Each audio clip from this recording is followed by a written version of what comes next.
Do you think God is pro-life? I think that it's in God's order, and He is definitely pro-life. Yeah. Yes, He. What would you say to a woman who says, hey, it's my body, don't tell me what to do with my body, this is kind of ridiculous, your religion doesn't mean anything to me, it's a bunch of fairy tales, it's probably made up by a bunch of men 2,000 years ago, don't use that bullshit to tell me what I can do with my body? What would you tell those women? I could speak to my ex-wife, and for a reason, she's my ex-wife. Well said. Well said. Sometimes when you hear Donald Trump supporters share their opinions, it feels like their thoughts haven't fully formed before they start speaking. Other times it's not about incomplete thoughts, it's just pure wishful thinking, as if they're clinging to an idealized version of events that doesn't quite match reality. Trump doesn't lie. Trump doesn't lie? No. No, he does not lie. No, you'll see. You'll see. You don't think Donald Trump has ever lied? No. Donald Trump has never lied.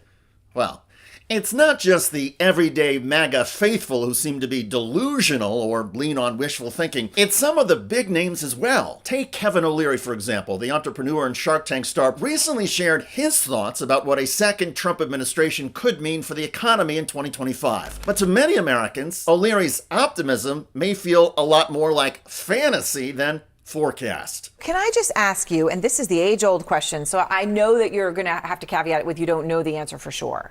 But he says a lot of things. He has said a lot of things. Do you really think he's going to do all these things? Do you really think that he's going to put tariffs in across the board, or is that a negotiating strategy that he was doing to say something to signal to China?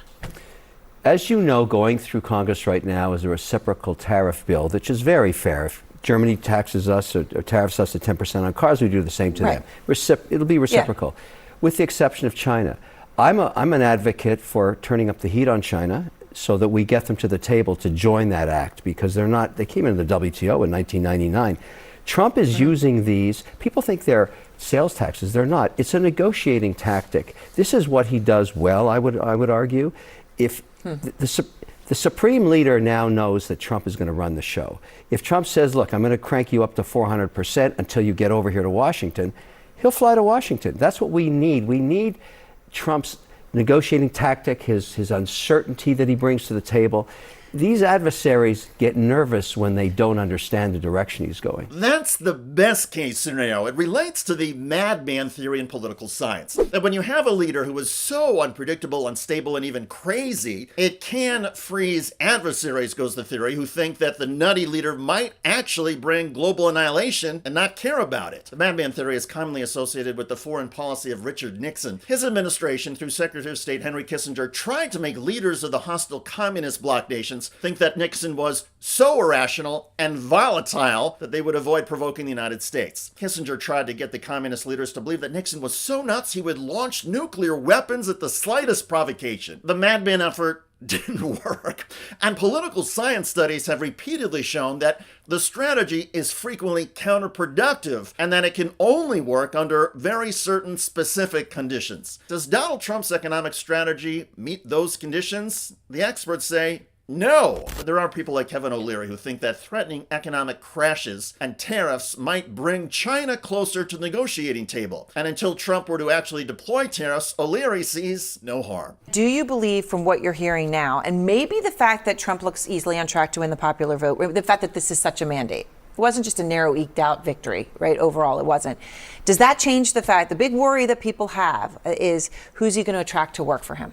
After last time, after what the general said, I've after got all the good news people. for you, Aaron, on this one. Howard Ludwig is running the transition team. I've had a chance to speak with him very briefly.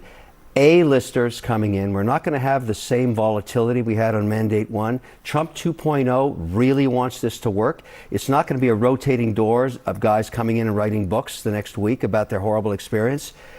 They're going to find great people to run this mandate, because this is his legacy mandate. He's going to be good for 3 years before he's a lame duck. He knows that. I think he does know that? You think he cares about legacy? You know, being shot at twice kind of sobers you up a little bit. I think that's changed him. He's an older guy now. He's a far more pragmatic guy. I'm an advocate to let him go do his thing and watch him go to work. He cares a lot about the economy, and he's made promises he wants to keep. You get to that point in your life where you want to leave something behind that was a great thing you did. And I think this is going to be Yeah. what Trump's focused on. Donald Trump is going to have great people. Alleged rapist Pete Hegseth as Secretary of Defense, conspiracy nut and anti-vaxxer RFK Jr. at Health and Human Services. Measles outbreaks wouldn't be good for the economy. Alleged Russian asset Tulsi Gabbard as Director of National Intelligence. U.S. allies are already saying that they will not share intelligence secrets with the Trump administration. An apparent pedophile and statutory rapist Matt Gaetz as Attorney General, the Chief Law Enforcement Officer. Gaetz has reportedly pledged to help tear apart the Justice Department and fire all the career employees. A lot of career employees at the Department of Justice work to make sure that U.S. corporations and financial groups play by the same sets of rules. And according to CNBC, the uncertainty sparked by the Gaetz nomination has already spooked a lot of CEOs and prompted some buyer's remorse about Donald Trump. Also, Trump's plans for another round of massive tax cuts, along with the costs of migrant deportations and potential tariffs, have convinced economists that Donald Trump is again going to explode the deficit. That would make U.S. borrowing costs more expensive. The Treasury market has already seen a rise in anticipation of the Trump policies,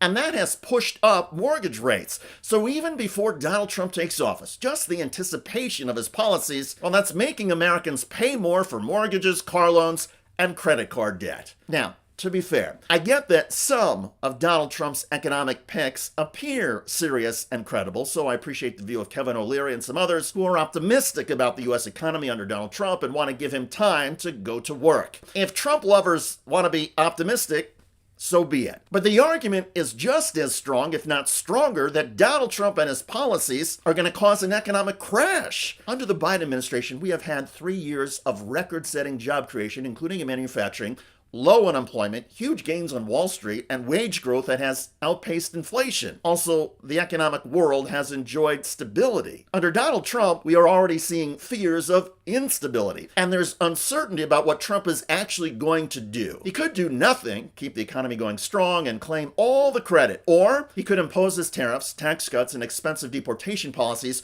crash the economy, and take no responsibility. I mean, Trump is going to blame Democrats for anything that goes wrong, no matter how absurd his argument. But the bottom line is that there are two distinct perceptions of Donald Trump. On the economy, the number one concern of American voters, Trump supporters think he will be great. Trump critics say he is a moron who will bankrupt America economically, just as Trump did to several of his businesses. And one could argue that Trump has already bankrupted America socially and morally. Hopefully Donald Trump's near-death experiences the past year will change him, and he will act on behalf of the greater good instead of acting just to enrich and further empower himself. I'm David Shuster. Thanks for joining us. If you enjoyed this video, that's because of our members. They make us independent, they make us strong, and they make us honest. Become a member today by hitting the join button below.